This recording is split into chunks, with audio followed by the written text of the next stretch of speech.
The tension in the studio was thick enough to cut with a knife.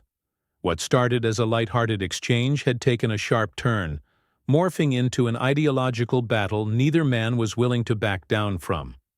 Colbert, ever the sharp-witted provocateur, pressed too hard. Musk, usually composed, fired back with a brutal takedown that left the audience gasping. And just like that, the night took a turn no one saw coming. The energy in the studio had been off from the moment Elon Musk walked onto the stage. There was an edge to his stride, a tightness in his smile. Colbert greeted him as he always did, charmingly disarming, a mix of humor and polite condescension. The audience cheered, though the applause was tinged with anticipation, almost as if they sensed what was coming. They had seen the headlines. They knew this wasn't going to be just another late-night puff piece. Musk settled into his chair, his posture stiff but controlled. He was used to scrutiny, used to skepticism. It came with the territory of being one of the most controversial figures in tech. But tonight, something was different. It wasn't just skepticism. There was something colder in Colbert's eyes. The conversation started innocently enough. A few jokes about Mars, a light jab at Tesla's fluctuating stock prices. Musk played along, his responses measured, polite, even self-deprecating. But then Colbert's tone shifted. The teasing gave way to something sharper, more pointed. The audience felt the shift before Musk even reacted. The way Colbert leaned forward slightly, his expression narrowing. The carefully constructed humor gave way to something more aggressive. And then, the moment the audience had been waiting for, the moment the internet would replay again and again, Colbert went for the kill. With an almost casual cruelty, he insinuated that Musk's recent political leanings weren't just misguided, but outright dangerous. That his association with powerful figures, most notably Donald Trump, wasn't just a sign of bad judgment, but of something more sinister. A sellout, a puppet, a man who had built his empire on innovation and rebellion, now reduced to parroting the talking points of a politician he once openly mocked. The words hung in the air like a guillotine blade. The audience tensed, eyes flicking between the host and the guest. For a moment Musk didn't react. He just stared, his expression unreadable. And then, with a slow, deliberate exhale, he leaned forward. A flicker of something dangerous flashed in his eyes. Not anger, not defensiveness, something colder. The tension in the room coiled tighter. The audience knew Musk wasn't one to engage in petty debates. He was known for his awkwardness in interviews, his sometimes meandering way of speaking. But this was different. A slow smirk curled at the corner of his lips, barely there, but enough to send a ripple through the room. Musk didn't raise his voice. He didn't need to. His response came in sharp, calculated strikes, dismantling Colbert's argument piece by piece. He exposed the contradictions, the hypocrisy. The audience watched in stunned silence as the man they had expected to fumble turned the tables in a way no one had anticipated. Colbert's expression faltered for the first time. The host tried to regain control, but Musk wasn't done. He wasn't just refuting the claim. He was tearing down the entire premise behind it. The insinuation that success equated to corruption. The idea that ambition and influence were inherently villainous.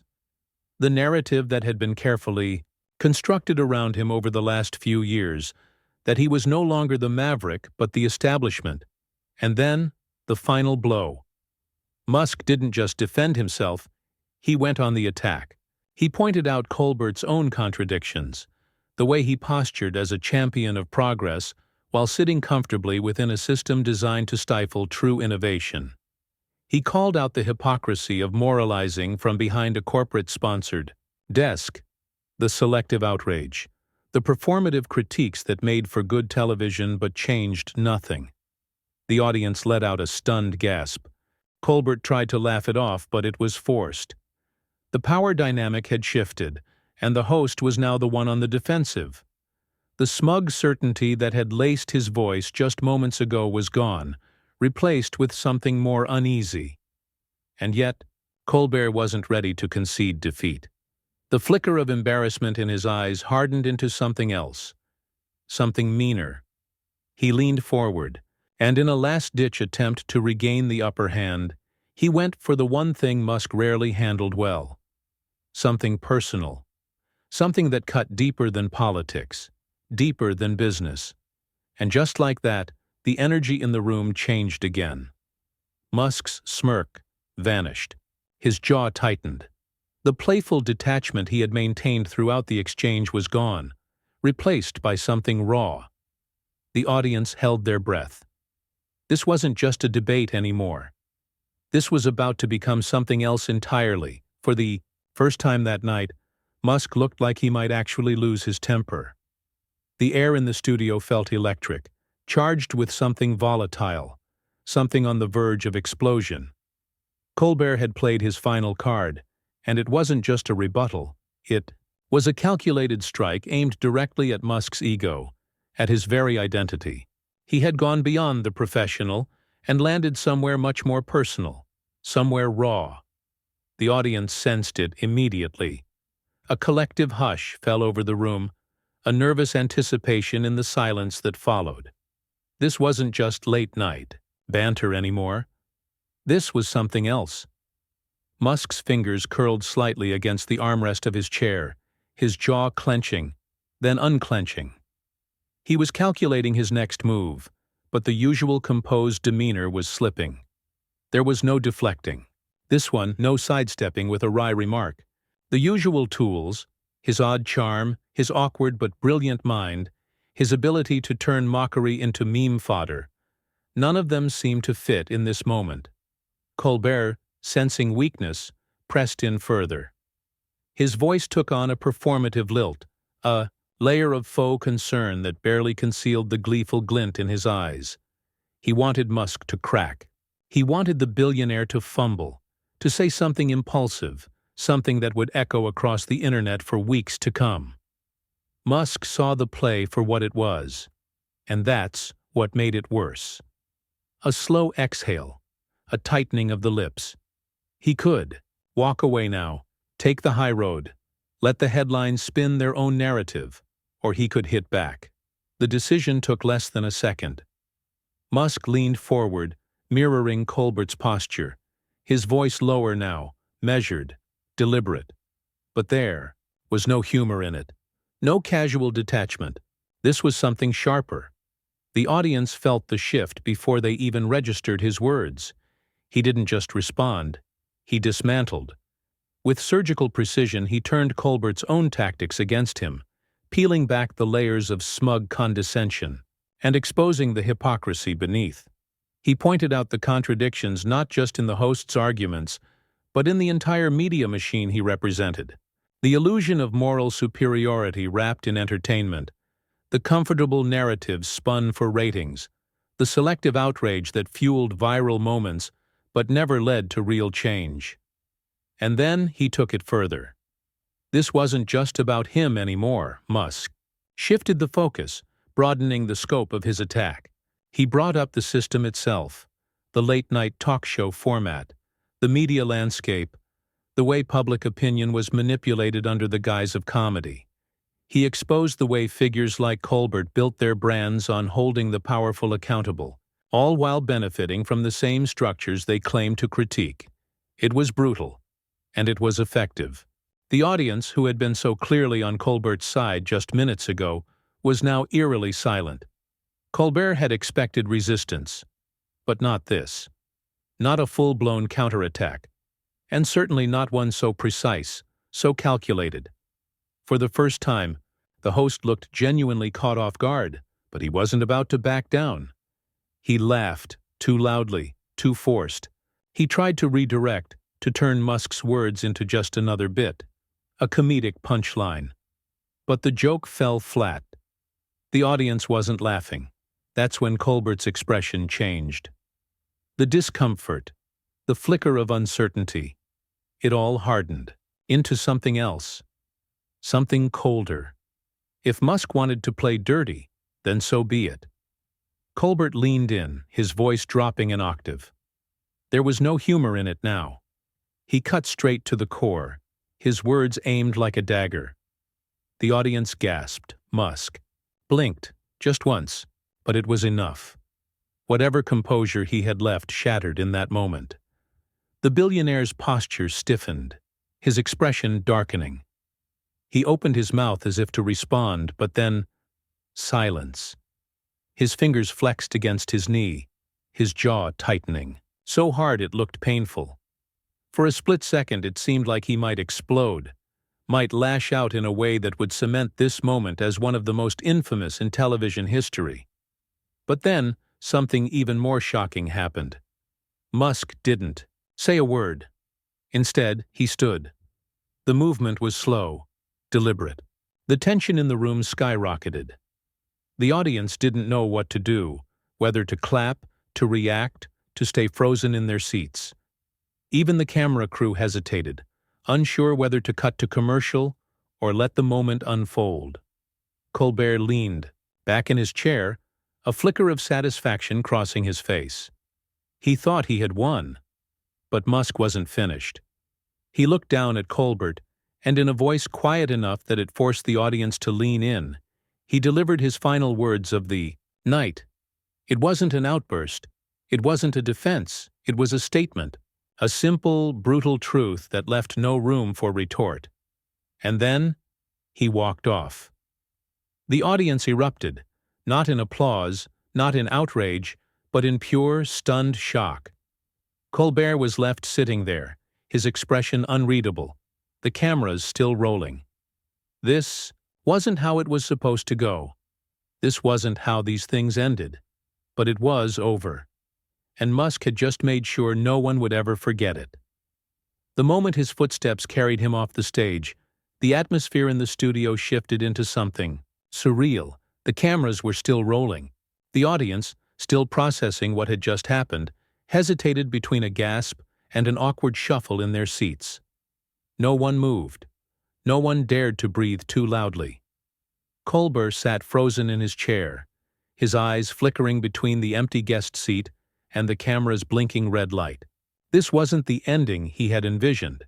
He had expected a fiery exchange, maybe even a triumphant closing remark at Musk's expense, a viral moment that would cement his dominance over the billionaire in the court of public opinion. But Musk had stripped him of that victory.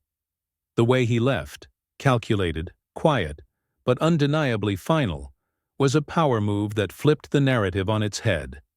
And worst of all, Colbert knew it. The control had slipped through his fingers. The crowd, confused and restless, started murmuring among themselves. The energy was chaotic, unstable. Some looked toward the stage manager, waiting for direction. Others whispered, frantically already checking their phones to see if the clip had hit social media yet. And then, just as the tension reached a breaking point, Colbert did something unexpected. He laughed, not the smooth, carefully rehearsed chuckle of a seasoned late-night host, but a sharp, forced burst of amusement that sounded just a little too brittle. He leaned back in his chair, shaking his head, as if Musk's exit had been nothing more than the punchline to a joke only he understood. The crowd, unsure how to react, hesitantly followed his lead. A few scattered claps, some weak laughter. It was an attempt to reclaim the moment, to frame the entire debacle as if it had been part of the plan all along. But it wasn't working. The energy had shifted too drastically, and Colbert's laugh wasn't smoothing it over. It was exposing the cracks. The control he had once wielded with such ease was slipping, and for the first time in his career, he felt the weight of a narrative spiraling out of his grasp. His fingers drummed against the desk, his mind racing. He needed to act fast. If he let the moment linger, if he allowed Musk's exit to dictate the conversation, then the internet would frame it however it pleased. And he knew how that would go. Musk wouldn't be the one branded as the loser. Colbert had to regain the upper hand. With a quick glance off camera, he signaled the producers, his voice snapping into command mode. "Stay with me. We're not going to commercial just yet. The audience stirred, sensing something was coming. And then, in one calculated move, he turned back toward the camera, his expression shifting into something more deliberate. The smugness was back, but this time it was sharper, colder. Musk may have walked off, but Colbert wasn't about to let him have the final word. He leaned forward, addressing the audience directly now. The cameras zoomed in, capturing the intensity in his eyes. If Musk thought he could control the narrative by leaving, he was wrong, because Colbert still had the mic. His words came slow, measured, each syllable carefully designed to twist the knife just a little deeper. He painted Musk's exit as an act of weakness, not strength. He framed the moment not as a power move, but as a retreat, an admission of defeat. He doubled down on his original point, hammering it in with an edge that hadn't been there before. If Musk couldn't handle the heat, maybe he shouldn't be playing in the fire. The crowd, sensing the attack, started warming up again. The laughter grew stronger, more confident. Colbert felt the shift. He was pulling them back, but just as he started to lean into the victory, the impossible happened. His earpiece crackled to life. A frantic voice from the control room. A breaking update. And then, chaos. Colbert's smile faltered for the briefest second, just enough for the audience to catch it. His team was scrambling behind the scenes. Something was happening. Something they hadn't planned for. And within seconds, the audience's attention had moved away from him. Away from the stage. Away from his carefully curated comeback, because Musk was making headlines again. Live footage. Direct. From outside the studio was flooding social media. People weren't just talking about him leaving. They were talking about what he was saying now. Musk, standing in front of a swarm of reporters. His posture composed. His voice calm, but unmistakably sharp. And most damning of all, he was firing. Back not just at Colbert, at the entire industry, at the media, at the late-night formula that had just tried to take him down. It wasn't a meltdown. It wasn't an emotional rant. It was something far more dangerous. It was strategic. It was controlled. And it was spreading like wildfire. Colbert's stomach twisted. This wasn't how the night was supposed to go. He had expected headlines. Expected controversy. Expected backlash, but he hadn't expected Musk to turn the entire game against him. The billionaire wasn't playing defense, he was rewriting the rules. And Colbert, still sitting under the harsh glare of the studio lights, still gripping the edges of his desk, could already see it happening. The audience wasn't looking at him anymore. They were looking at their phones. They were looking at Musk, and, worst of all, they were listening. For the first time in his career, Colbert felt the uncomfortable realization settle in. He wasn't the one controlling the conversation anymore. Musk had walked away. But somehow he was still winning. Colbert could feel it slipping, the audience's focus, the energy in the room. The very narrative he had worked so hard to craft was unraveling in real time, and there was nothing he could do to stop it. Musk had left the building, but his presence loomed larger than ever. The crowd was restless, their eyes darting between Colbert and their glowing phone screens, feeding off the chaotic energy of the outside world. The tension wasn't just in the room anymore. It had bled out onto the internet, into the news cycle, into a wildfire of headlines spinning out of control. And in the center of it all, Elon Musk. Colbert's fingers curled subtly against the desk. He forced a smirk, trying to mask the creeping unease tightening in his chest. He wasn't new to this. He had seen public backlash before, had weathered controversy, had sparred with powerful figures who thought they could outwit him. But this was different. Musk wasn't just reacting, he was dictating. The billionaire stood outside the studio framed by flashing cameras, his voice carrying over the chaotic chatter of reporters.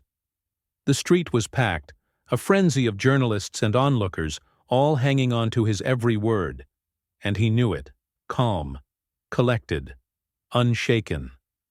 Musk wasn't defending himself. He was laying out the case against Colbert, against the late-night machine itself. Every carefully scripted attack from the show, every jab disguised as comedy, every attempt to paint him as a fool, it was all being methodically dismantled, piece by piece. Musk wasn't emotional. He wasn't flustered. He was sharp, cutting, and worst of all, right. He called out the hypocrisy, the way media personalities postured as champions of truth while playing by the same old rules of manufactured controversy, the way late-night shows thrived on confrontation but wilted when met with real resistance. He made it clear Colbert wasn't speaking truth to power. He was power. A cog in a larger machine, keeping people distracted with cheap shots and scripted outrage while pretending to be their ally.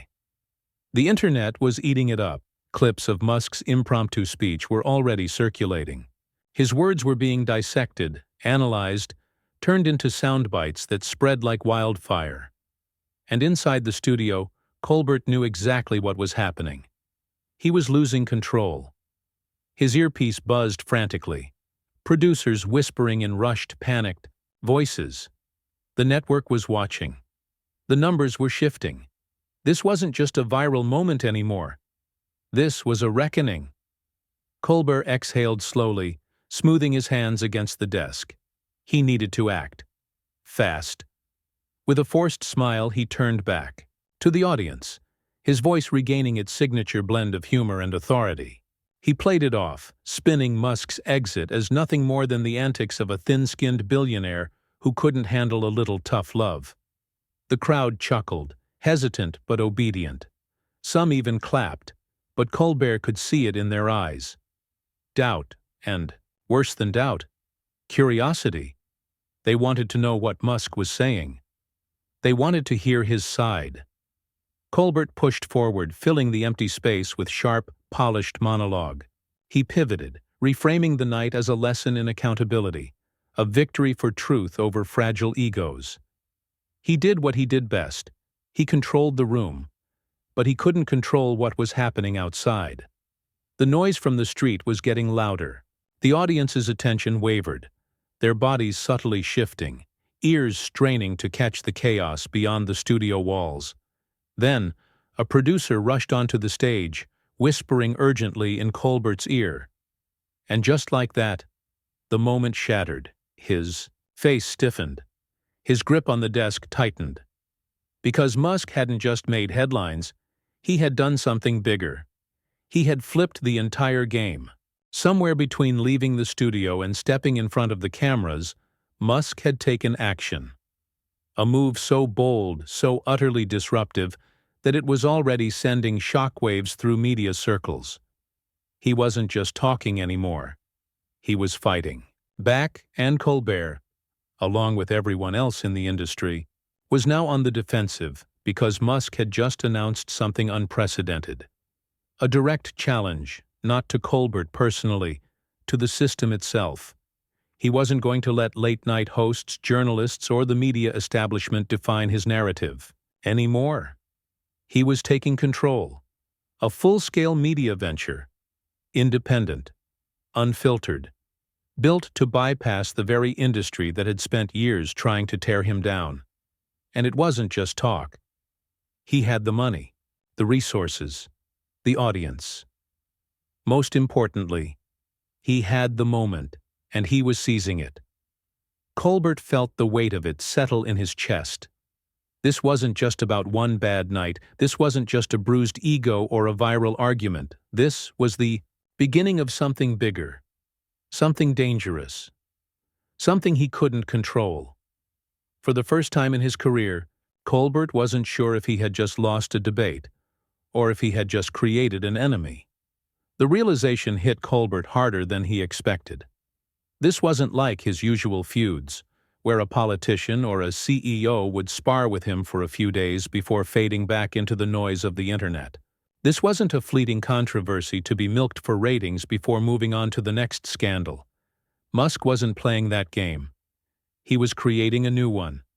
The audience still sat in their seats, but their attention was elsewhere. The murmurs grew louder, fueled by the endless scroll of breaking news on their phones. The energy in the room had completely shifted. This was no longer Colbert's domain. The conversation had escaped the confines of his studio and was now unfolding in real time, across social media, news outlets, and every corner of the internet. Musk had flipped the script in a way that no one saw coming. Colbert's producers were scrambling behind the scenes, their voices crackling in his earpiece with urgent updates. The network was watching. Executives were texting. The headlines were coming in fast. Elon Musk walks off, The Late Show, and wins the night. Colbert vs. Musk, a late-night takedown gone wrong. Musk drops. Bombshell, launching his own media platform. That last one sent a chill down Colbert's spine, because it meant Musk wasn't just walking away from the fight. He was declaring war, a direct challenge to the media establishment, to Colbert, to everyone who had ever controlled the public narrative, and it wasn't just an empty threat. Musk had the power to do it. He had the audience, millions who followed his every move, loyalists who saw him not as a billionaire, but as a disruptor, a man standing against the system. He had the money, enough to fund an empire overnight, and most dangerously, he had the momentum. Colbert swallowed hard, masking his unease with a tight-lipped smile. He had spent years dismantling politicians, CEOs, media figures, reducing them to punchlines, exposing them with carefully crafted wit. But Musk was something different. Musk wasn't looking for approval. He wasn't trying to win over the audience. He was burning the whole stage down. A deep breath, a recalibration. Colbert had to think fast. He leaned forward, his voice smooth, controlled. If Musk wanted to position himself as the ultimate outsider, then fine. Colbert would flip it on him. He smirked into the camera, delivering a sharp remark. One last attempt to frame the night as nothing more than another late-night spectacle, a billionaire throwing a tantrum, a man too fragile to handle a few tough questions. The audience chuckled, some clapping. But it wasn't the same, it wasn't real. The usual confidence behind Colbert's words felt hollow, as if even he wasn't fully convinced, because Musk wasn't just reacting, he was building. And then, the final blow. A producer rushed to Colbert's side, whispering something hurriedly into his ear. Colbert's face barely moved, but in that split second, something in his eyes flickered. He was really losing control now, because Musk had already made his next move. He hadn't waited for the late night spin cycle to dictate the headlines. He had hijacked the conversation completely. On his own platform, live-streamed directly from his own network, Musk was already speaking, addressing millions in real time, bypassing the media entirely, and the numbers were staggering. Millions watching, thousands joining by the second. People weren't just interested, they were listening. Musk was unfiltered, unrestricted, delivering his version of events without edits, without context shifts, without the traditional media's spin. He was controlling his own narrative, something no guest had ever managed to do before. And worst of all, it was working. Colbert clenched his jaw, his hands gripping the desk a little too tightly. This wasn't a late-night segment anymore. This was a turning point, and he had just played a part in creating it. By attacking Musk so aggressively, by cornering him and pushing him to the edge, Colbert had forced the billionaire into action, had given him a reason to strike back. And now, there was no stopping it. The audience wasn't laughing anymore. The control room was a flurry of voices, trying to figure out how to salvage the show. But Colbert already knew. This moment had slipped away. He had won the battle. But Musk had won the war. Colbert exhaled, shaking his head slightly. He forced out one last joke, a parting remark to his audience. Something light, something dismissive. A final attempt to regain his footing before the show cut to commercial. The crowd responded, laughing on cue. The applause sign blinked. The routine continued. But for the first time, Colbert wasn't sure if the audience was laughing with him, or if they were just waiting to see what Musk would do next. The screen faded to black, and just like that, the night was over. But the fallout had only just begun.